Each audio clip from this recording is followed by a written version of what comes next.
정말 충격적인 일이 일어났습니다. 최근 CNN에서 진행된 특별 토론 프로그램에서 한국과 일본 사이에 심각한 갈등이 터졌다고 합니다. 순간 시청률이 30%나 급상승했을 정도라고 하죠. 놀라운 건 한국 측의 예상치 못한 반박으로 인해 일본이 완패를 했다는 사실인데요. 프로그램이 끝난 뒤 저명한 역사학자는 이러한 발언까지 했다고 합니다.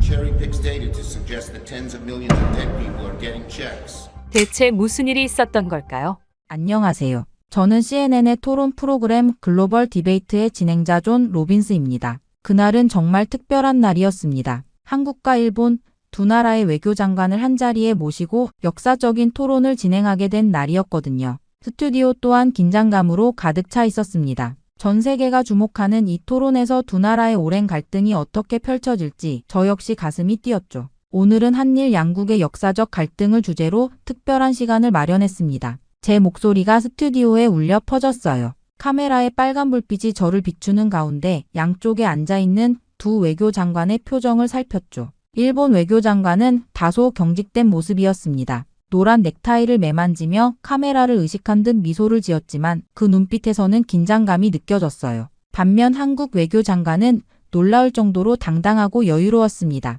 눈빛에서는 강한 자신감이 엿보였죠. 이런 자신감은 어디서 오는 걸까? 저는 문득 궁금해졌어요. 두 분을 모시기 전 시청자 여러분께 간략한 배경을 설명드리겠습니다. 저는 준비된 자료를 보며 말을 이어갔습니다. 한국과 일본은 지리적으로 가까운 이웃이지만 복잡한 역사적 관계로 인해 여러 갈등을 겪어왔어요. 특히 일본의 역사 왜곡과 독도 영유권 주장은 양국 관계의 핵심 쟁점으로 남아 있습니다. 스튜디오의 조명이 두 외교장관을 번갈아 비추었어요. 한국 외교장관은 고개를 끄덕이며 동의를 표했고 일본 외교장관은 입술을 굳게 다문 채 표정 변화를 최소화하려 노력하는 듯 했습니다. 먼저 한국 외교장관님께 질문드리겠습니다. 저는 그를 향해 몸을 기울였어요. 일본과의 관계에서 한국이 가장 중요하게 생각하는 쟁점은 무엇인가요? 한국 외교장관은 잠시 생각에 잠기더니 또렷한 목소리로 대답했어요. 역사를 바로잡는 것이 모든 시작점입니다. 일본의 지속적인 역사 왜곡과 독도 도발은 단순한 외교적 마찰이 아닌 우리 민족의 정체성과 직결된 문제입니다. 오늘 이 자리에서 저는 정확한 역사적 사실을 바탕으로 한국의 입장을 분명히 밝힐 것이죠. 그의 목소리에는 흔들림이 없었습니다. 단호하면서도 공격적이지 않은 태도가 인상적이었어요. 저는 일본 측의 반응이 궁금해 재빨리 시선을 옮겼죠. 일본 외교장관님, 이에 대한 일본의 입장은 어떠신가요? 제가 물었습니다. 일본 외교장관은 목을 가다듬더니 외교적 수사를 가득 담은 답변을 시작했어요. 양국 관계는 매우 중요합니다. 다만 역사 해석에 있어 다양한 시각이 존재할 수 있고 일본은 자국의 입장을 가질 권리가 있다고 생각하죠. 독도안이 일본명으로는 다케시마 문제 역시 국제법적 관점에서 검토되어야 합니다. 이 말에 한국 외교장관의 눈빛이 날카로워졌습니다. 그는 참을성 있게 일본 측의 발언이 끝나기를 기다렸지만 손가락이 테이블을 가볍게 두드리는 모습에서 내면의 격정을 엿볼 수 있었어요. 오늘 토론에서는 문화적 기원부터 영토 문제, 과거사 문제까지 다양한 주제를 다룰 예정이에요. 저는 두 사람 사이에 긴장감을 느끼며 말했습니다. 시청자 여러분께서도 함께 역사의 현장을 지켜봐 주시기 바랍니다. 카메라가 스튜디오 전체를 비추며 두 외교장관의 모습을 담았어요. 저는 그들의 표정에서 이 토론이 결코 평범하지 않을 것임을 직감했죠. 특히 한국 외교장관의 여유로운 미소 뒤에는 강력한 자신감이 숨겨져 있는 듯 했습니다. 그는 이미 모든 준비를 마친 사람처럼 보였어요. 첫 번째 주제로 양국의 문화적 기원에 대해 논의하겠습니다. 제가 다음 주제를 던지자 한국 외교장관의 눈이 반짝였습니다. 마치 이 순간을 기다려왔다는 듯한 표정이었어요. 이후 저는 토론의 첫 주제로 양국의 문화적 기원을 선택했습니다. 이 주제가 얼마나 민감하고 논쟁적인지 잘 알고 있었어요. 스튜디오의 조명이 두 외교장관의 얼굴을 비추는 가운데 먼저 일본 측에 발언 기회를 드렸습니다. 일본의 문화적 정체성에 대해 말씀해 주시겠습니까?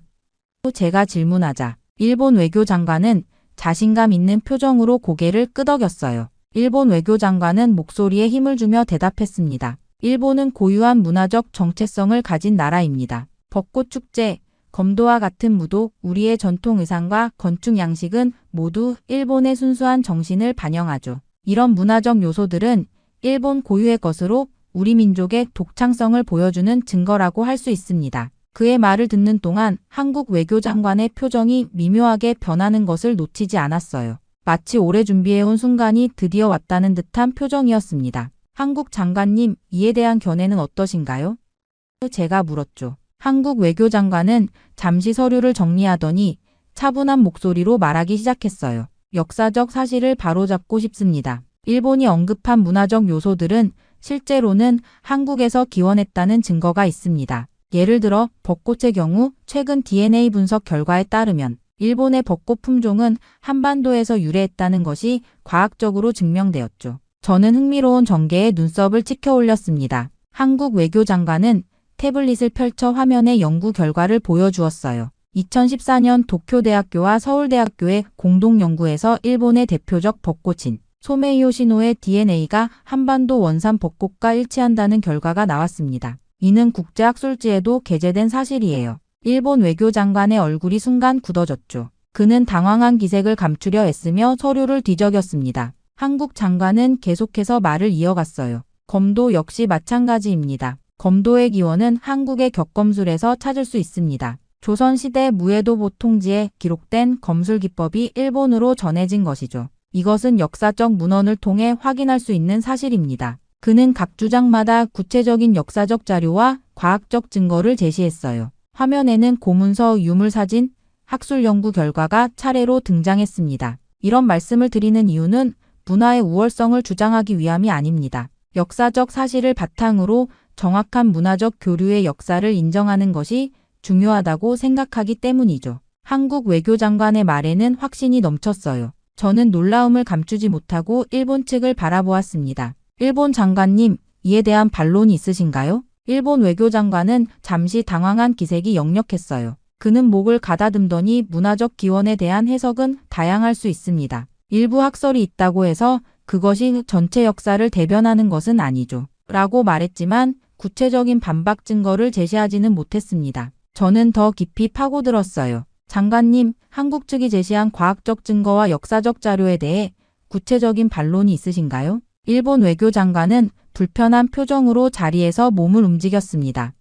그런 연구 결과들은 더 검증이 필요하다고 생각합니다. 문화적 정체성은 단순한 DNA나 몇몇 문헌만으로 판단할 수 없는 복잡한 문제죠. 한국 외교장관은 미소를 지으며 고개를 끄덕였어요. 맞습니다. 문화는 복잡합니다. 하지만 역사적 사실은 인정되어야 한다고 생각합니다. 이것은 문화의 우열을 가리는 문제가 아니라 역사적 진실을 바로잡는 일이죠. 저는 이 흥미로운 대화에 완전히 몰입했어요. 한국 외교장관의 명확한 증거 제시와 논리적인 접근 방식이 인상적이었습니다. 그가 제시한 자료들은 감정적 주장이 아닌 객관적 사실에 기반한 것이었죠. 그렇게 저희는 영토 문제로 넘어갔습니다. 독도 문제는 한일 관계에서 가장 예민한 사안 중 하나이기 때문이에요. 저는 이 주제를 어떻게 다루어야 할지 신중하게 생각했습니다. 이제 양국 간의 영토 분쟁, 특히 한국에서는 독도, 일본에서는 다케시마라 불리는 섬에 대해 논의해 보겠습니다. 제가 말을 꺼내자마자 스튜디오의 공기가 팽팽해졌어요.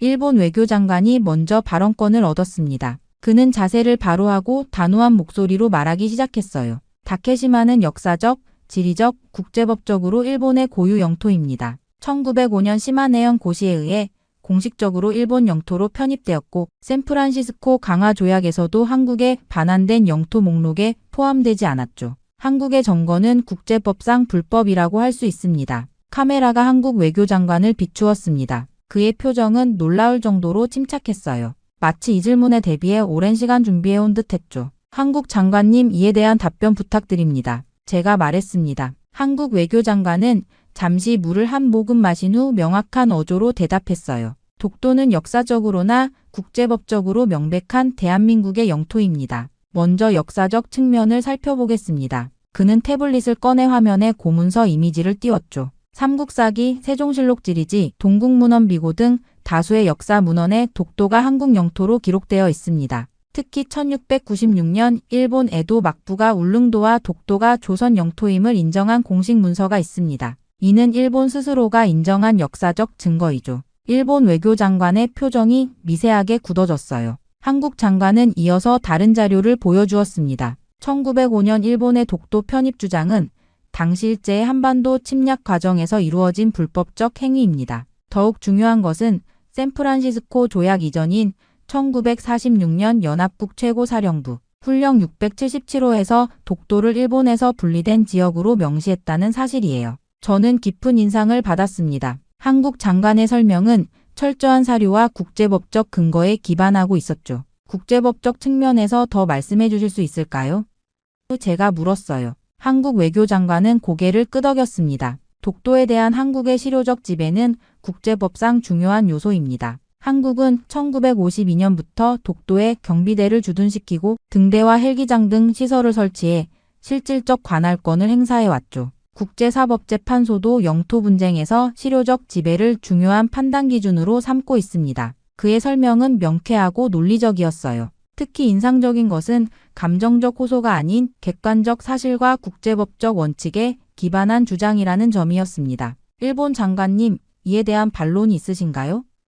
제가 물었죠. 일본 외교장관은 다소 불편한 듯 자세를 고쳤습니다. 우리는 여전히 다케시마가 일본 영토라는 입장을 고수합니다. 하지만 그는 말을 이어가려 했지만 한국 측이 제시한 구체적인 역사적 증거와 국제법적 논리에 대응할 명확한 반박을 찾지 못하는 듯 했어요. 저는 이 시점에서 논점을 정리했습니다. 지금까지의 논의를 정리해보면 독도 문제는 단순한 주장의 대립이 아니라 역사적 증거와 국제법적 원칙에 기반한 판단이 필요한 사안인 것 같습니다. 한국 측은 구체적인 역사 문헌과 국제법적 근거를 제시했고 이에 대한 일본 측의 구체적인 반론은 다소 제한적이었다고 볼 수 있겠네요. 이 말에 일본 외교장관은 더 이상의 반박을 하지 못했어요. 스튜디오의 조명 아래 한국 외교장관의 자신감 넘치는 미소가 빛났습니다. 독도가 한국 영토라는 주장이 국제적 기준에서도 얼마나 견고한지 모두가 목격한 순간이었죠. 그렇게 독도 문제에 이어 토론은 더욱 무거운 주제로 향했습니다. 제가 화면에 띄운 역사적 사진들은 일제 강점기 징용 피해자들의 모습이었어요. 낡은 흑백 사진 속 고통스러운 표정들이 스튜디오 전체에 무거운 침묵을 드리웠습니다. 지금부터는 양국 간 가장 민감한 문제 중 하나인 일제 강점기 강제 징용 피해자 배상 문제를 논의하겠습니다. 제 목소리가 조용한 스튜디오에 울려 퍼졌어요. 일본 외교장관이 먼저 발언했습니다. 그는 다소 기계적인 어조로 준비된 듯한 답변을 시작했어요. 이 문제는 1965년 한일 기본조약과 청구권 협정으로 이미 완전히 그리고 최종적으로 해결되었습니다. 당시 한국은 경제협력 자금을 받는 대신 모든 청구권을 포기하는 데 합의했죠. 법적으로 이 문제는 이미 종결된 사안입니다. 그는 자신감에 차서 문서 파일을 꺼내들었어요. 협정 제2조에 명시된 바와 같이 양국 및 양국 국민 간의 모든 청구권이 완전히 그리고 최종적으로 해결되었다는 점을 강조하고 싶습니다. 카메라가 한국 외교장관으로 전환되었습니다. 그의 눈빛은 침착했지만 그 안에 담긴 확고한 신념이 느껴졌어요. 존 로빈스 진행자님, 그리고 세계의 시청자 여러분, 한국 외교장관이 조용하지만 단호한 목소리로 말했습니다. 이 문제는 단순한 법적 해석의 차이가 아닌 인간의 존엄과 역사적 정의에 관한 것입니다. 그는 잠시 숨을 고르더니 계속했어요. 1965년 협정은 국가 간 외교적 차원의 합의였습니다. 하지만 개인의 인권 침해에 대한 배상 청구권은 그것과는 별개의 문제죠. 2018년 한국 대법원 판결은 이 점을 명확히 했습니다. 일본 기업들이 강제로 동원한 노동자들에 대한 개인적 배상 책임은 여전히 유효하다고 판단한 것이에요. 일본 외교장관이 표정을 찌푸렸지만 한국 장관은 법률, 문서와 국제인권법 자료를 하나씩 제시하며 논리를 이어갔습니다. 현대 국제인권법의 관점에서 전쟁 범죄와 반인도적 범죄에 대한 개인 배상 청구권은 소멸되지 않습니다. 니른베르크 재판 이후 확립된 원칙이죠. 유엔 인권위원회도 일본의 전시 강제동원 피해자들에 대한 개별 배상을 권고한 바 있어요. 저는 그의 설명에 깊은 인상을 받았습니다. 감정적 접근이 아닌 현대 국제법과 인권의 관점에서 문제를 조명하는 그의 방식이 설득력 있게 다가왔죠. 더 중요한 것은 역사적 정의의 문제입니다. 한국 장관은 진지한 표정으로 말을 이어갔어요. 피해자들 중 대부분이 이미 고령이거나 세상을 떠났습니다. 이것은 단순히 돈의 문제가 아니라 그들의 고통을 인정하고 역사적 진실을 마주하는 문제죠. 진정한 화해는 과거의 잘못을 인정할 때 시작됩니다. 일본 장관이 반박하려 했습니다. 하지만 법적으로 이미 해결된 문제를 제가 중간에 끼어들었어요. 일본 장관님, 한국 측이 제기한 인권적, 도덕적 측면에 대해서는 어떻게 생각하십니까? 그는 잠시 당황한 기색이 역력했습니다. 물론 인도적 측면은 중요합니다. 하지만 국가 간 합의는 존중되어야 하죠. 저는 두 입장을 모두 듣고 정리했어요. 이 문제는 법적 해석과 도덕적 책임 사이의 균형을 어떻게 찾을 것인가의 문제로 보입니다. 한국은 개인의 존엄과 역사적 정의에 중점을 두고 있고 일본은 국가 간 합의의 법적 효력을 강조하고 있군요. 그런 후 제가 덧붙였습니다. 하지만 현대 국제사회에서 인권의 가치가 점점 더 중요해지는 추세를 고려할 때 한국 측의 주장이 설득력을 얻고 있는 것도 사실입니다. 역사적 정의와 개인의 권리 측면에서 볼 때 이 문제는 단순한 법적 종결로 치부하기 어려운 측면이 있다고 하겠네요. 이 발언에 스튜디오에 잠시 침묵이 흘렀어요. 한국 외교장관의 얼굴에는 작은 미소가, 일본 외교장관의 얼굴에는 복잡한 표정이 스쳤습니다. 그렇게 징용공 문제에 관한 토론이 마무리되자 저는 준비해둔 다음 주제로 넘어갔습니다. 방송 전 리서치팀이 준비한 자료들이 제 태블릿에 차례로 나타났어요. 일본 교과서 속 역사 서술 여론조사 결과, 전문가들의 분석 보고서까지. 이번에는 제가 직접 문제를 제기하기로 했습니다. 지금부터는 교육과 역사인식에 관한 문제를 다루겠습니다. 제 목소리가 스튜디오에 울려 퍼졌어요. 특히 일본의 교육 시스템에서 한국을 비롯한 주변 국가의 역사적 관계를 어떻게 가르치고 있는지, 그리고 이런 교육이 어떻게 일본 내 반한 감정을 키우고 있는지에 대해 질문하고 싶습니다. 저는 화면에 몇 가지 슬라이드를 띄웠죠. 최근 일본 교과서 검정에서 독도 영유권 주장이 강화되고 위안부 문제나 강제징용 관련 서술이 축소되거나 수정된 사례들이 있습니다. 이러한 역사 왜곡 교육은 일본 젊은 세대 내에서 반한 감정을 체계적으로 키우고 있다는 우려의 목소리가 높아요. 일본 외교장관의 표정이 경직되었습니다. 그는 자세를 바로 하며 말했죠. 교육 내용은 각국의 주권적 결정사항입니다. 일본 정부는 균형 잡힌 역사 교육을 위해 노력하고 있으며 교과서 검정 과정은 철저하고 공정하게 이루어지고 있어요. 저는 그의 답변이 핵심을 회피한다고 느꼈습니다. 하지만 장관님, 구체적인 사례를 살펴보면 문제가 있어 보입니다. 제가 화면에 최근 승인된 일본 교과서의 독도 관련 서술을 보여주었어요. 이 교과서는 독도를 일본 고유의 영토라고 단정적으로 서술하고 있습니다. 이는 앞서 우리가 논의했던 역사적, 국제법적 증거들과 상충되지 않나요? 일본 외교장관은 목을 가다듬었죠. 그것은 우리의 공식 입장을 반영한 것입니다. 교육은? 제가 다시 질문을 이어갔어요. 일본 학생들을 대상으로 한 최근 조사에 따르면 젊은 세대의 한국에 대한 반감이 점점 강해지고 있다고 합니다. 교과서에서 한국을 부정적으로 묘사하고 역사적 사실을 왜곡하는 이런 교육 방식이 반한 감정을 키우고 양국 간 미래관계에 심각한 영향을 미칠 것이라고 보지 않으신가요? 일본 외교장관의 표정이 더욱 불편해졌습니다.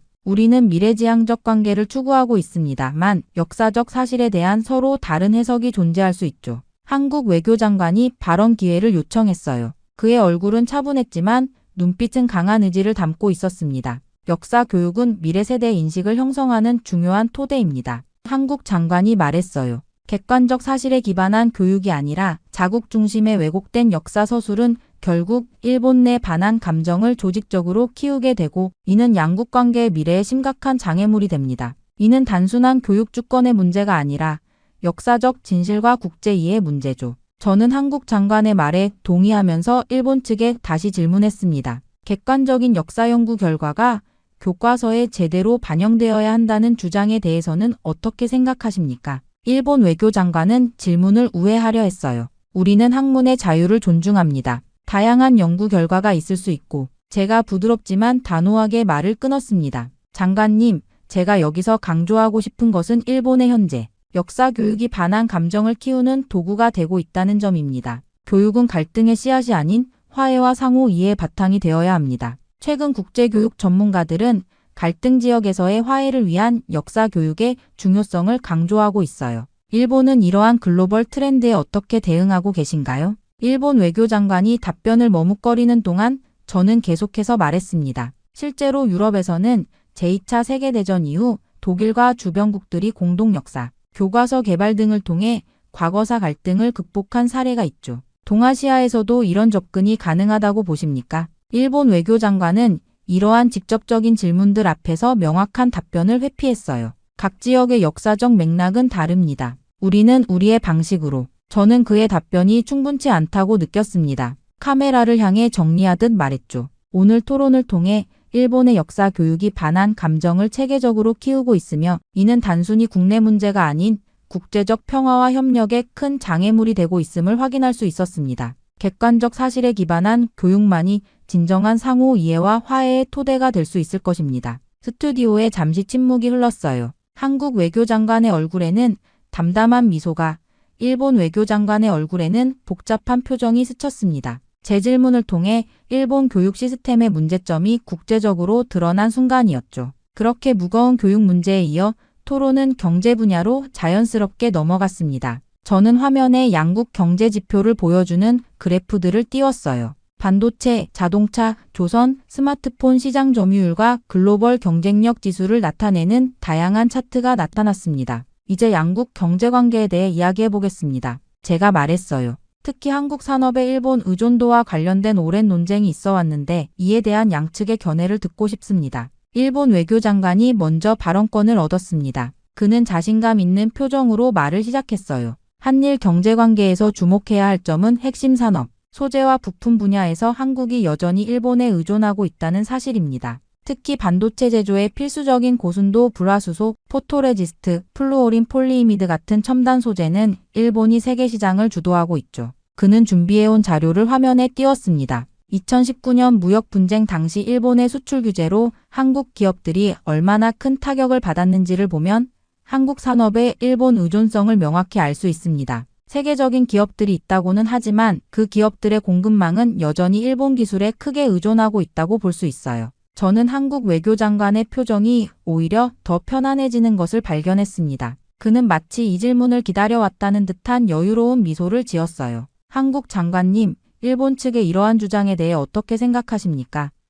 제가 물었죠. 한국 외교장관은 침착하게 태블릿을 열었습니다. 우선 정확한 사실관계를 짚고 넘어가겠습니다. 2019년 일본의 수출 규제는 분명 도전이었지만 그 결과는 어떻게 되었을까요? 그가 화면에 띄운 자료는 놀라웠어요. 규제 이후 불과 2년 만에 한국은 해당 소재들의 국산화에 성공했습니다. 삼성전자와 SK하이닉스는 더 이상 일본 소재에 의존하지 않고 있으며 오히려 글로벌 반도체 시장 점유율은 더 높아졌죠. 이것이 바로 한국 기업의 기술력과 위기 대응 능력을 보여주는 증거입니다. 그는 계속해서 명확한 데이터를 제시했어요. 현재 글로벌 메모리 반도체 시장에서 삼성전자와 SK하이닉스의 점유율은 70%를 넘습니다. 스마트폰 시장에서 삼성은 애플과 함께 선두를 다투고 있고 현대자동차는 글로벌 전기차 시장에서 빠르게 성장하고 있죠. LG는 OLED 디스플레이 분야에서 세계 최고 기술을 보유하고 있습니다.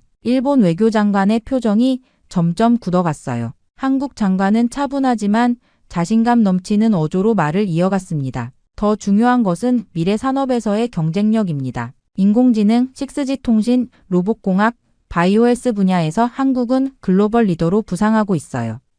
특히 배터리 기술에서는 일본을 크게 앞서고 있죠. LG에너지솔루션, 삼성 SDI, SK이노베이션은 글로벌 전기차 배터리 시장의 선두 기업들입니다. 저는 그가 제시한 객관적인 수치와 데이터에 깊은 인상을 받았어요. 감정적 주장이 아닌 구체적인 사실에 기반한 설명이었습니다. 이러한 성과는 어떻게 가능했다고 보십니까?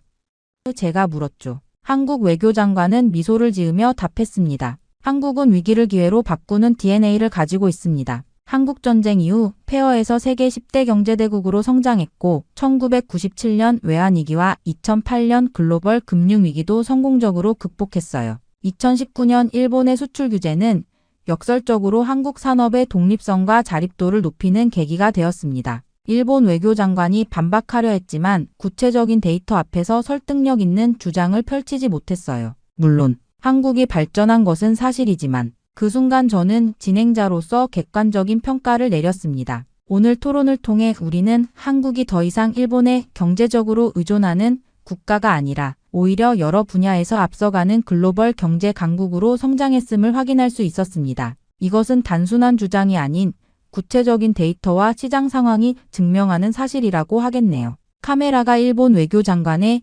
당혹스러운 표정을 잡아냈어요. 경제 자립 강국으로서 한국의 위상이 전 세계에 명확히 드러난 순간이었습니다. 그렇게 경제 토론이 끝나고 저는 마지막 주제로 양국의 역사적 정체성에 관한 질문을 준비했습니다. 이번에는 일본 외교장관이 먼저 발언하도록 기회를 드렸어요. 일본은 천황을 중심으로 한 세계에서 가장 오래된 왕조를 가진 나라입니다. 일본 외교장관이 자신감 있게 말했습니다. 126대에 걸친 천황의 역사는 일본의 자부심이며 우리는 세계에서 가장 오래된 지속적인 국가 체제를 유지하고 있죠. 이러한 역사적 연속성이 일본 고유의 문화와 정신을 형성했습니다. 저는 일본 장관의 주장에 대한 한국 측의 반응이 궁금했어요. 한국 장관님, 일본의 이러한 역사적 주장에 대해 한국의 입장은 어떠신가요? 한국 외교장관의 얼굴에 미소가 번졌습니다. 그는 여유롭게 자리를 바로 하더니 깊이 있는 목소리로 말하기 시작했어요. 한민족의 역사는 단군 조선으로부터 시작됩니다.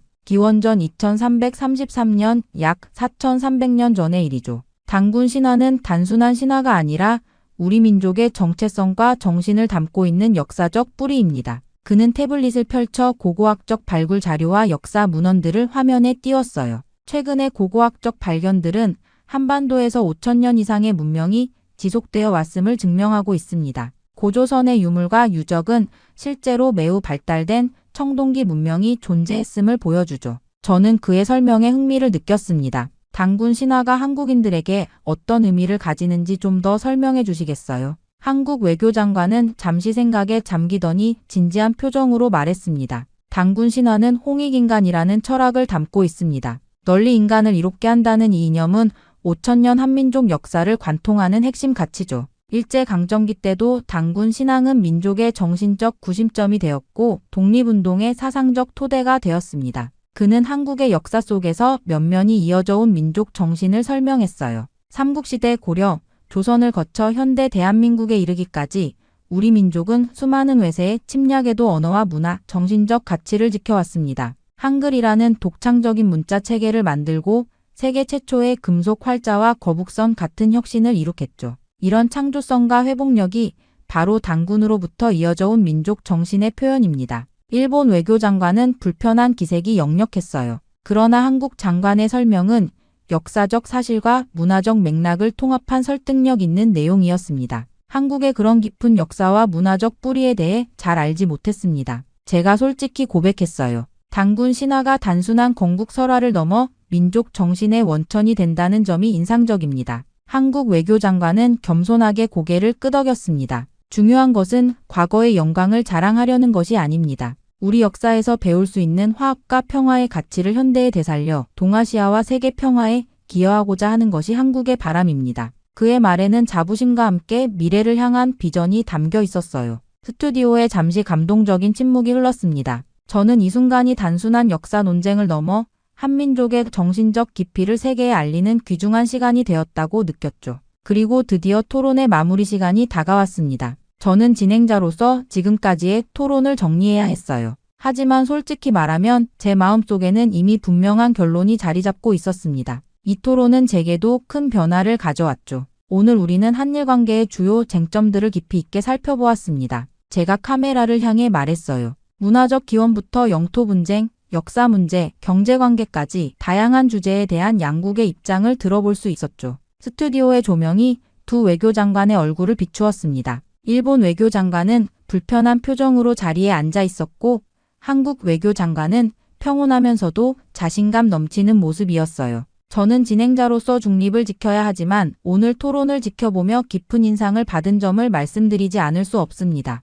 제 목소리는 평소보다 더 진지했죠. 한국 외교장관님께서 보여주신 명확한 역사적 증거와 논리적 접근 방식, 그리고 구체적인 데이터에 기반한 설명은 매우 설득력 있었습니다. 카메라가 한국 외교장관의 얼굴을 클로즈업했어요. 그는 겸손하게 고개를 숙였지만 그의 눈빛에는 승리의 기쁨이 담겨 있었습니다. 특히 인상적이었던 것은 한국 측이 감정적 주장이 아닌 객관적 사실과 증거를 바탕으로 논점을 전개한 방식이었습니다. 제가 계속 말했어요. 저 역시 이 토론을 준비하면서 많은 자료를 검토했지만 오늘 한국 측이 제시한 역사적 자료와 국제법적 근거들은 저에게도 새로운 시각을 제공했다고 말씀드려야겠습니다. 이것은 단순한 외교적 수사가 아니었어요. 저는 실제로 이 토론을 통해 한국에 대한 제 인식이 크게 변화했음을 느꼈습니다. 특히 독도 문제와 강제징용 피해자 배상 문제에서 한국의 입장이 얼마나 견고한 역사적, 법적 기반을 가지고 있는지 깨닫게 되었죠.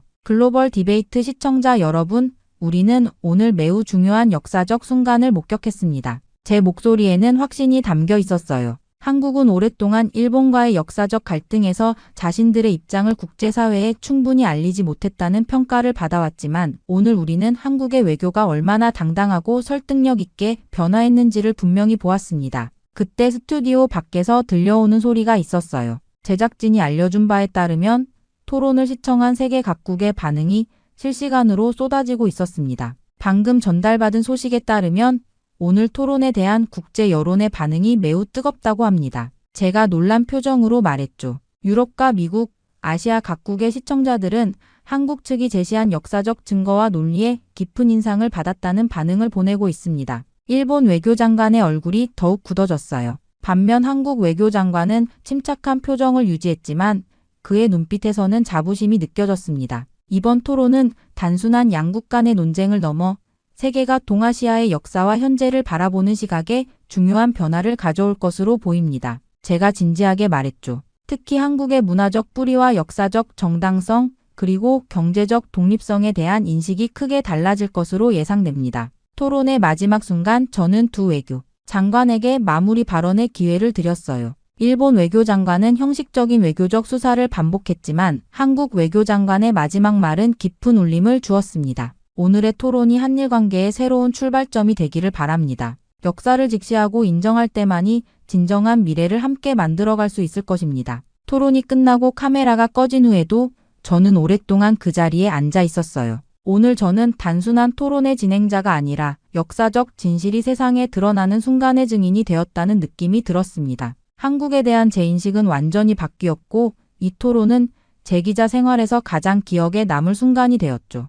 정말 믿을 수 없는 일이 일어났습니다. 최근 전 세계 공항이 발칵 뒤집혔다고 합니다. 글로벌 항공연합이 긴급대책을 마련하기 위해 모든 국가를 소집했을 정도라고 하는데요. 충격적인 건 그 중심에 한국이 있다는 사실입니다. 심지어 영국의 유명 항공사 책임자는 모두가 경악할 만한 발언까지 했다고 하죠. Quality and it's a skill, but you have to learn the skill how to be outgoing, and some people aren't outgoing. I'm not always outgoing. 대체 무슨 일이 있었던 걸까요? 안녕하세요. 저는 영국 브리티시 에어웨이즈의 승무원으로 일하고 있는 엠마라고 합니다. 5년 넘게 승무원으로 일하며 영국의 공항과 저희 항공사만큼 완벽한 곳은 없다고 생각하며 살아왔죠. 물론 지금 생각하면 완전히 웃긴 이야기지만 말이에요. 아직도 그날의 기억이 선명합니다. 그날 저는 비행기에서 내리며 깊은 한숨을 내쉬었어요.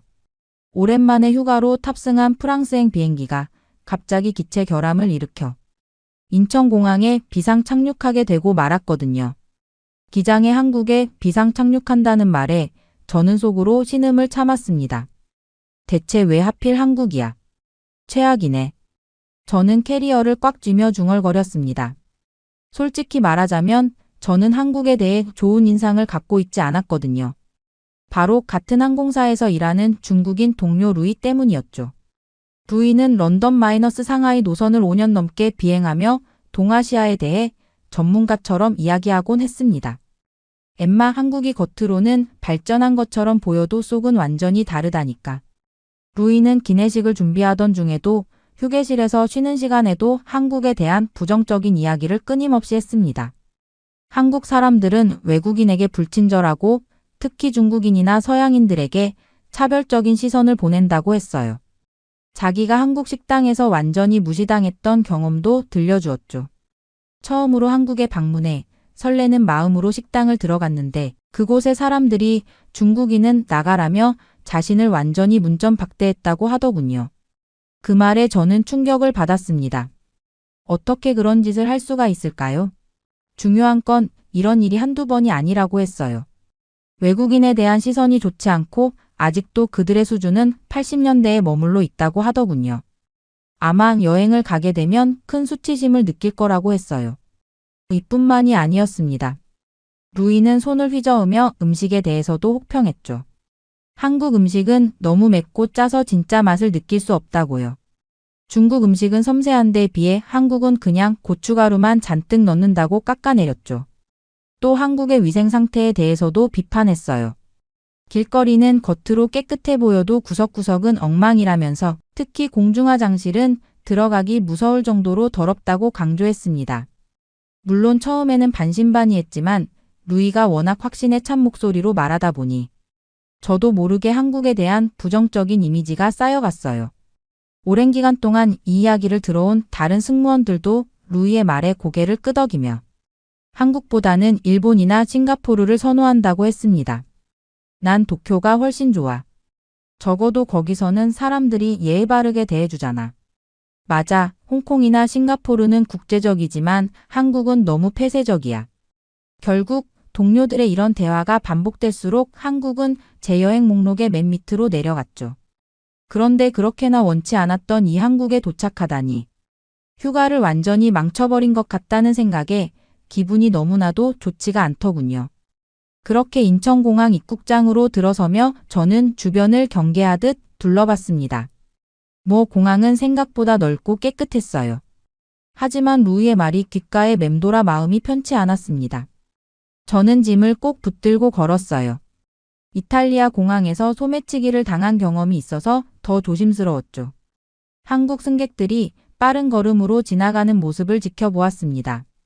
그들의 표정은 무뚝뚝해 보였고 저를 힐끗 보는 시선에서 무언가 차갑고 배타적인 느낌이 들었어요. 물론 제 편견이 그렇게 느끼게 만들었을 수도 있지만 그 순간 저는 정말 그렇게 느꼈답니다. 솔직히 한국보다 일본이나 프랑스에 가고 싶었어. 저는 속으로 이렇게 생각하며 한숨을 내쉬었습니다. 다른 승무원들도 비슷한 표정이었어요. 모두 예상치 못한 상황에 당황한 듯 했죠. 특히 프랑스에서 휴가를 보낼 계획이었던 제 동료 제니퍼는 이미 얼굴을 잔뜩 찌푸리고 있었습니다. 화장실을 찾아 걸어가는 동안 한국어 안내 방송이 귓가에 울렸어요. 알아들을 수 없는 말들이 더 불안하게 느껴졌습니다. 다행히 영어 안내도 함께 나왔지만 그래도 마음이 편치 않았죠. 어떻게든 이 짧은 시간을 버티고 빨리 프랑스로 가고 싶었어요. 한국에서 뭘 해야 할지, 어떻게 시간을 보내야 할지 감이 오지 않았습니다. 하지만 저는 그때까지 몰랐어요. 이번 예기치 못한 체류가 제 모든 편견을 깨부술 것이라는 사실을요. 그리고 앞으로 몇 시간 동안 한국에 대한 제 생각이 완전히 바뀌게 될 거라는 것도요. 그때였습니다. 공항 로비에서 망연자실하게 서 있던 저에게 단정한 정장 차림의 한국인 남성이 다가왔습니다. 강민혁이라고 했죠. 한국항공사 정비팀 책임자라고 합니다. 그는 완벽한 영어로 자신을 소개했어요. 강민혁은 걱정하지 말라며 비행기 정비가 5시간 안에 끝날 예정이라고 설명했습니다. 그동안 불편하겠지만 최대한 빨리 여정을 계속할 수 있도록 하겠다고 했어요. 그 말에 저는 헛웃음이 나왔습니다. 5시간이라고요? 말도 안 됐습니다. 저는 그에게 5시간 만에 끝내는 것은 불가능하다고 말했어요. 저 또한 영국에서 근무하면서 여러 번 비행기 정비를 지켜봤거든요. 항공기 점검은 적어도 하루 이상이 걸리는 것이 상식이었습니다. 그것도 가벼운 결함일 경우에 한해서죠. 저희 항공사에서는 승객 안전을 위해 최소 24시간의 점검 시간을 원칙으로 삼고 있었어요. 강민혁은 자신감 넘치는 미소를 지으며 저희가 어떻게 작업하는지 직접 보여주겠다고 했습니다. 정비소로 안내해주겠다고 했죠. 저는 반신반의하는 마음으로 그를 따라갔어요. 다른 승무원들도 호기심에 함께 움직였습니다. 정비소에 도착한 저는 믿을 수 없는 광경을 목격했어요. 수십 명의 정비사들이 마치 한 몸처럼 움직이며 항공기를 점검하고 있었습니다. 각자 맡은 부분을 신속하게 살피면서도 정확하게 작업하는 모습이 인상적이었죠. 저도 모르게 감탄사가 나왔어요. 정비사들은 각자 태블릿을 들고 실시간으로 정보를 공유하고 있었습니다. 누군가 문제를 발견하면 즉시 모든 팀원에게 공유되어 함께 해결책을 찾았죠. 강민혁은 이것이 그들이 개발한 통합 정비 시스템이라고 설명했습니다. 모든 정비사가 실시간으로 정보를 공유하고 AI가 최적의 정비 순서와 방법을 제안해 준다고 했어요. 현대적인 장비들과 효율적인 작업 프로세스가 영국에서 본 정비소와는 확연히 달랐어요. 저는 5시간 만에 모든 점검을 마치고 안전하게 비행할 수 있다는 게 정말 가능한지 물었습니다. 제 목소리에는 의심이 가득했어요. 안전 문제는 절대 타협할 수 없는 부분이니까요. 강민혁은 고개를 끄덕이며 자신 있게 말했습니다. 한국에서는 빠른 게 기본이지만 빠르다고 해서 정확성을 포기하지 않는다고 했어요. 오히려 더 정확하게 하기 위해 혁신적인 시스템을 도입했다고 설명했습니다. 그는 태블릿으로 실시간 정비 진행 상황을 보여주었어요. 놀랍게도 이미 전체 작업의 40%가 완료된 상태였습니다. 각 단계마다 안전 체크리스트가 있었고 여러 전문가의 확인을 거치는 프로세스였죠. 저는 여전히 반신반의했지만 그들의 작업 방식에 감탄할 수밖에 없었습니다. 한국의 정비 시스템은 제가 지금까지 경험한 그 어떤 나라보다 효율적이었어요. 강민혁은 영국에서도 이런 시스템 도입을 검토해 본 적이 있는지 물었습니다. 저는 머리를 가로저었어요. 이렇게 혁신적인 시스템은 본 적이 없었으니까요. 그렇게 정비소를 나오면서 저는 계속해서 루이의 말과 현실 사이의 괴리를 생각했습니다. 한국이 정말 그가 말한 것처럼 뒤떨어진 나라였을까요? 적어도 항공기 정비 시스템만큼은 그렇지 않았어요. 공항 대기실로 돌아오는 길에 저는 여전히 캐리어를 꼭 쥐고 있었습니다. 습관적인 행동이었어요. 2년 전 이탈리아 공항에서 짐을 도둑 맞을 뻔한 경험이 있거든요. 그때 짐에서 단 5초만 눈을 뗐는데도 누군가 제 가방을 들고 달아나려고 했었습니다. 다행히 주변 사람들의 도움으로 가방을 되찾았지만 그 이후로 공공장소에서는 항상 짐을 붙들고 있었죠. 하지만 몇 분 후 저는 정말 믿기 힘든 광경을 목격했어요. 한국 사람들은 짐을 아무렇게나 두고 다녔습니다. 제 앞에 앉아있던 비즈니스맨은 고가의 노트북을 테이블 위에 그대로 둔 채 화장실로 향했어요. 심지어 그의 지갑도 노트북 옆에 놓여 있었습니다. 저 사람 도대체 뭐 하는 거지? 저는 놀라서 주변을 둘러봤습니다. 또 다른 곳에서는 젊은 여성이 브랜드 가방을 의자에 걸어둔 채 친구와 커피를 마시러 갔어요. 노부부는 짐 가방 2개를 그대로 두고 면세점으로 향했습니다. 이건 너무 무신경한 거 아닌가? 저는 긴장하며 제 캐리어를 더 꽉 붙잡았어요. 혹시나 도둑이 나타나면 주변 사람들에게 알려야겠다고 생각했죠. 하지만 시간이 지나도 도난당했다는 사람은 단 한 명도 없었습니다. 오히려 사람들은 너무나 평온한 표정으로 각자의 일상을 즐기고 있었어요. 화장실에 갔던 비즈니스맨이 돌아와 아무 일도 없다는 듯 노트북을 사용하기 시작했습니다. 면세점에 갔던 노부부도 짐이 그대로 있는 것을 확인하고는 별다른 반응 없이 앉았어요. 이게 가능한 일인가? 저는 여전히 의구심을 품고 있었습니다. 런던이나 파리, 로마 같은 도시에서는 상상도 할 수 없는 광경이었으니까요. 짐을 잠시라도 방치했다가는 순식간에 사라질 텐데 말이죠. 그때 정장 차림의 남성이 다시 다가왔습니다. 강민혁 팀장이었어요. 엠마 승무원님, 정비가 예상보다 빠르게 진행되고 있습니다. 그가 내미는 사원증을 다시 확인하며 저는 안도했습니다.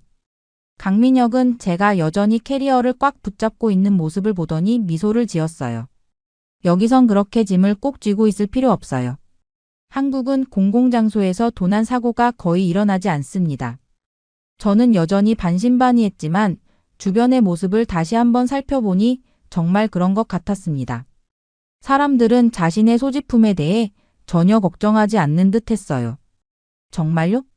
그럼 저 노트북이나 가방을 그냥 두고 가도 안전하다는 말씀인가요? 강민혁은 고개를 끄덕였습니다. 한국은 CCTV가 많고 시민의식이 높아서 공공장소에서의 도난 사고율이 세계 최저 수준이라고 했어요.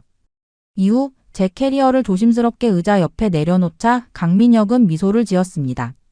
모든 것이 새롭고 낯설었지만 조금씩 한국의 안전함에 익숙해지는 중이었어요. 그때 저는 제니퍼의 상태가 이상하다는 것을 알아차렸습니다. 제니퍼는 저와 가장 친한 동료 승무원이에요. 저희는 5년 넘게 같은 팀으로 일해왔죠. 그런데 그녀가 갑자기 의자에 털썩 주저앉으며 얼굴이 창백해졌습니다. 저는 재빨리 그녀에게 다가갔어요. 제니퍼는 어지러움을 느끼기 시작했다고 했습니다. 긴 비행과 갑작스러운 비상 착륙으로 인한 스트레스 그리고 휴식 없이 이어진 피로가 겹쳐 몸이 무거워진 듯 했어요. 제니퍼는 괜찮다고 했지만 얼굴은 점점 더 창백해졌고 이마에는 식은땀이 맺혔습니다. 그 모습을 지켜보던 한국 여성이 다가왔어요. 그녀는 자신을 박소연이라고 소개했습니다. 한국 항공사에서 일하는 승무원이었죠. 박소연은 제니퍼가 많이 아파 보인다며 응급센터에 가보는 게 좋겠다고 권했어요. 저는 잠시 망설였어요. 한국 병원에 대한 루이의 경고가 다시 떠올랐거든요. 한국 병원의 위생 상태는 괜찮을까? 영어로. 의사소통이 될까? 비용은 얼마나 나올까? 이런 생각들이 머릿속을 맴돌았습니다. 박소연은 응급센터에 가보자며 안내해주겠다고 했어요. 저는 여전히 불안했지만 제니퍼의 상태가 점점 악화되는 것 같았습니다. 그녀는 이제 제대로 서 있기도 힘들어했어요. 더 이상 망설일 시간이 없었죠. 저는 도움을 청하며 제니퍼를 부축했고 박소연의 안내에 따라 공항 내 의료센터로 향했습니다. 길을 걸으면서도 계속 불안한 마음이 들었어요. 루이가 한국의 의료시설에 대해서도 부정적으로 이야기했었거든요. 하지만 공항 의료센터에 도착한 순간 저는 또 한 번 놀라움을 금치 못했습니다. 예상과는 완전히 달랐어요. 깨끗하고 현대적인 시설이 펼쳐져 있었습니다.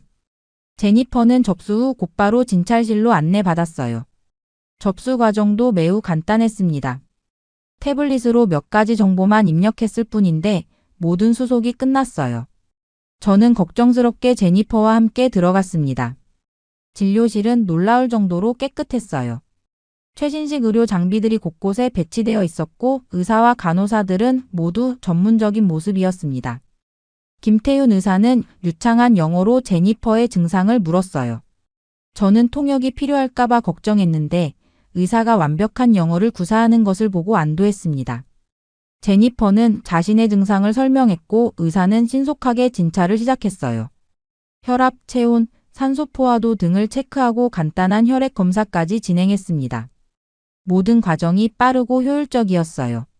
의사는 탈수와 저혈당 상태라고 진단했습니다. 장시간 비행과 스트레스로 인한 것 같다고 했어요. 수액 치료를 하면 곧 좋아질 거라고 설명했습니다. 간호사는 신속하게 수액을 준비했고 제니퍼는 편안한 침대에 누워 치료를 받았어요. 저는 이 시설이 정말 공항 안에 있는 것인지 놀라웠습니다. 영국 히드로 공항의 의료시설도 괜찮다고 생각했는데 이곳은 그보다 훨씬 현대적이고 효율적이었어요. 치료가 끝나고 정산을 할 때도 놀랐습니다. 치료비가 합리적인 수준이었거든요. 영국이나 미국에서 같은 치료를 받았다면 훨씬 더 많은 비용이 들었을 텐데 말이죠. 저는 어떻게 이런 수준의 의료 서비스를 이렇게 저렴하게 제공할 수 있는지 물었어요. 박소연은 미소를 지으며 한국은 국민건강보험 시스템이 잘 갖춰져 있어 의료비 부담이 상대적으로 적다고 설명했습니다.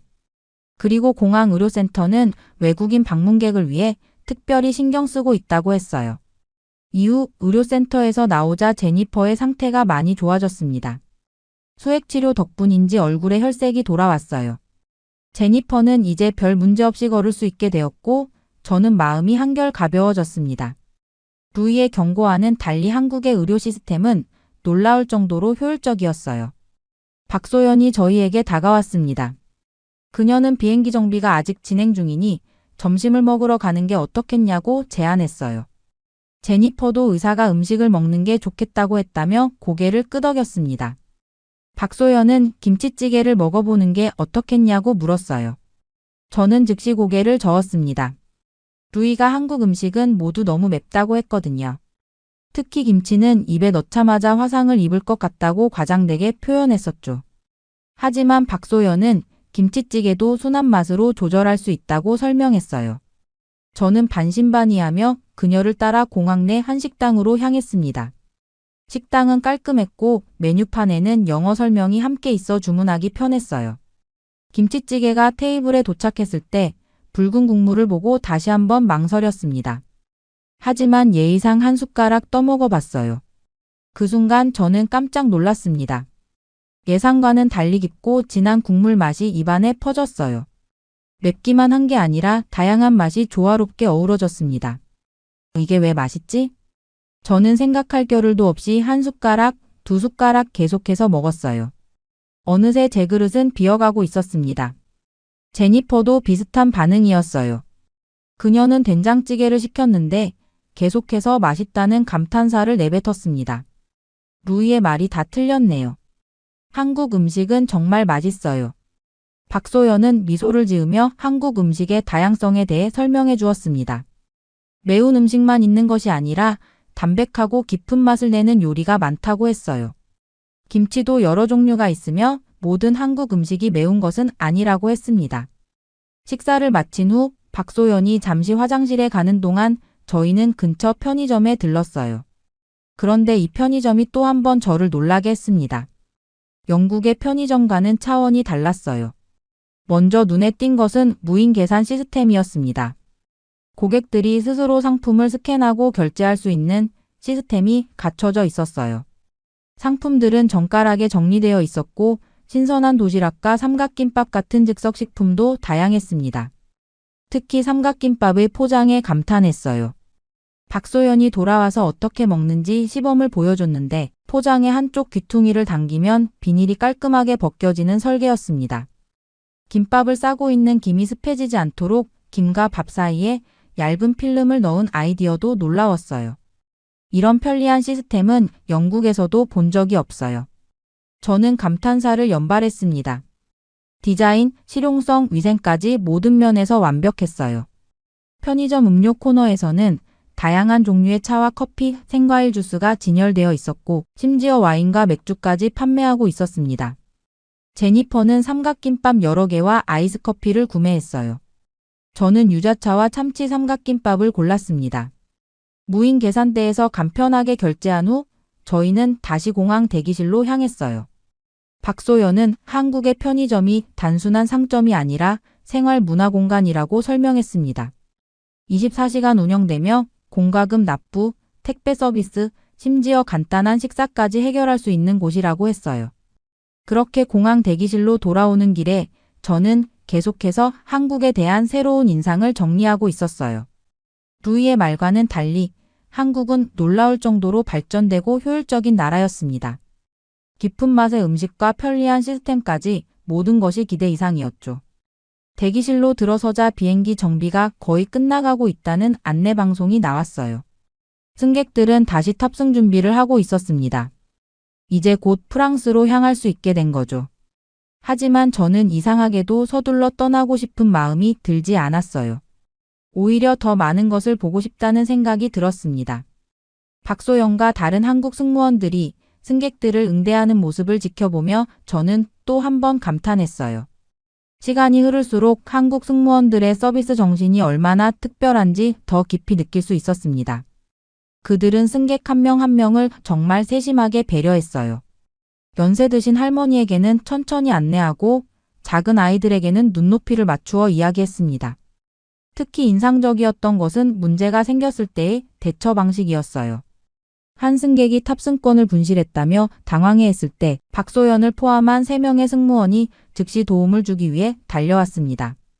한 명은 승객을 진정시키고 다른 한 명은 시스템에서 정보를 확인했으며 또 다른 한 명은 분실물 센터에 연락했어요.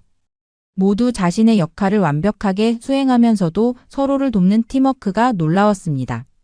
어떻게 항상 그렇게 침착하게 대응할 수 있는 거예요? 저는 박소연에게 물었어요.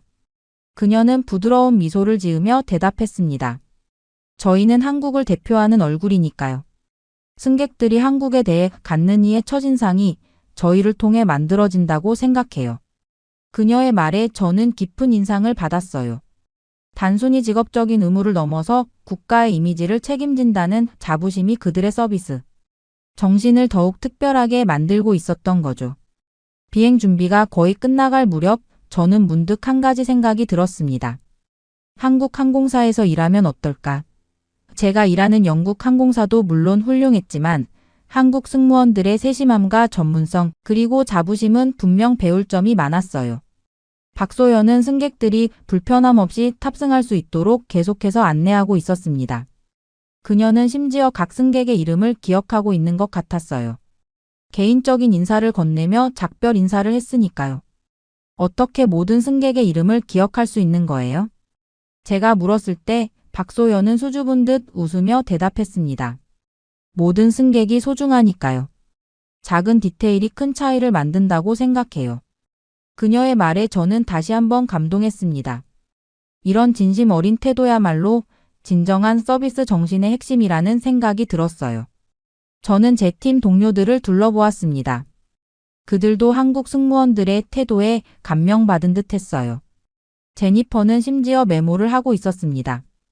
아마도 돌아가서 자신의 서비스에 적용하려는 듯 했어요. 그때 비행기 탑승을 알리는 안내방송이 울렸습니다. 저는 드디어 프랑스로 떠날 시간이 되었다는 것을 실감했어요. 하지만 마음속에는 이상한 감정이 일었습니다. 예기치 않게 머물게 된 한국에서의 몇 시간이 저에게 큰 인상을 남겼거든요. 제니, 잠깐만요. 저는 탑승구로 향하던 제니퍼의 팔을 잡았습니다. 그녀는 의아한 표정으로 저를 바라봤어요. 왜? 뭐 잊어버린 거라도 있어? 저는 천천히 고개를 저었습니다. 갑자기 머릿속에 떠오른 생각이 있었거든요. 처음엔 프랑스를 기대했지만 이제는 한국이 더 궁금해졌습니다. 몇 시간 동안 경험한 한국의 모습은 제가 상상했던 것과 너무나도 달랐어요. 효율적인 항공기 정비 시스템, 안전한 공공장소, 최첨단 의료시설, 맛있는 음식과 편리한 편의점, 그리고 무엇보다 정성 어린 서비스 정신까지. 한국은 제가 루이에게 들었던 것과는 완전히 다른 나라였습니다. 제가 프랑스 여행을 취소하려고 해요. 제니퍼는 깜짝 놀란 표정을 지었습니다. 뭐라고? 파리에서의 휴가를 기대했잖아. 왜 갑자기? 한국에 더 머물러 보고 싶어요. 몇 시간 동안 경험한 것만으로도 이렇게 놀라웠는데 실제로 여행을 한다면 얼마나 더 많은 것을 발견할 수 있을지 궁금해요. 제니퍼는 잠시 당황했지만 곧 이해한다는 듯 미소를 지었습니다. 저는 결국 프랑스 여행을 취소하고 한국에서 휴가를 보내기로 결정했어요. 프랑스는 언제든 갈 수 있지만 지금 이 순간 한국에 대한 호기심이 더 컸으니까요. 항공사에 연락해 휴가 일정을 변경했습니다. 다행히 저희 항공사는 직원들의 일정 변경에 유연했어요. 박소연에게 이 소식을 전했을 때 그녀는 정말 기뻐했습니다. 한국의 여러 관광지와 맛집을 추천해주겠다고 했죠. 정말 좋은 결정을 하셨어요. 한국은 볼거리가 정말 많거든요. 서울의 현대적인 모습부터 고궁의 전통미까지 다양한 매력이 있어요. 박소연의 설명을 들으며 저는 제 결정이 옳았다는 확신이 들었습니다. 떠나기 전에 강민혁 팀장에게도 인사를 나누었어요. 그는 제 결정에 놀라면서도 진심으로 축하해 주었습니다. 한국에서 좋은 시간 보내세요. 짧은 시간이었지만 엠마 씨 덕분에 저도 많이 배웠습니다. 비행기에 탑승한 제니퍼와 다른 동료들은 창문으로 저에게 손을 흔들었어요. 저는 그들에게 웃으며 손을 흔들어 주었습니다. 그들이 탄 비행기가 하늘로 날아오르는 것을 지켜보며 저는 이제 새로운 모험이 시작된다는 설렘을 느꼈어요. 공항을 나서기 전 저는 마음속으로 루이에게 말했습니다. 한국은 내가 상상했던 것보다 훨씬 선진국이야. 내가 말한 모든 것이 잘못됐어. 저는 이제 확신할 수 있었어요. 한국은 제가 들었던 것과는 완전히 다른 나라였습니다. 현대적이고 효율적이며 안전하고 무엇보다 따뜻한 정이 넘치는 곳이었죠. 박소영과 함께 공항을 나서며 저는 서울의 스카이라인을 바라봤습니다. 고층 빌딩들이 햇빛에 반짝이는 모습이 아름다웠어요. 이제 앞으로의 며칠 동안 저는 한국의 진짜 모습을 탐험할 준비가 되어 있었습니다. 한국에 대한 제 모든 편견이 완전히 깨져버렸어요. 불친절하다고 생각했던 한국인들은 오히려 따뜻하고 친절했고 맵기만 하다던 음식은 깊은 맛의 정교한 요리였으며 위생 상태가 좋지 않다던 곳은 오히려 깨끗하고 체계적이었습니다. 이제 진짜 한국을 만날 시간이구나. 제 가슴은 설렘으로 가득 찼습니다.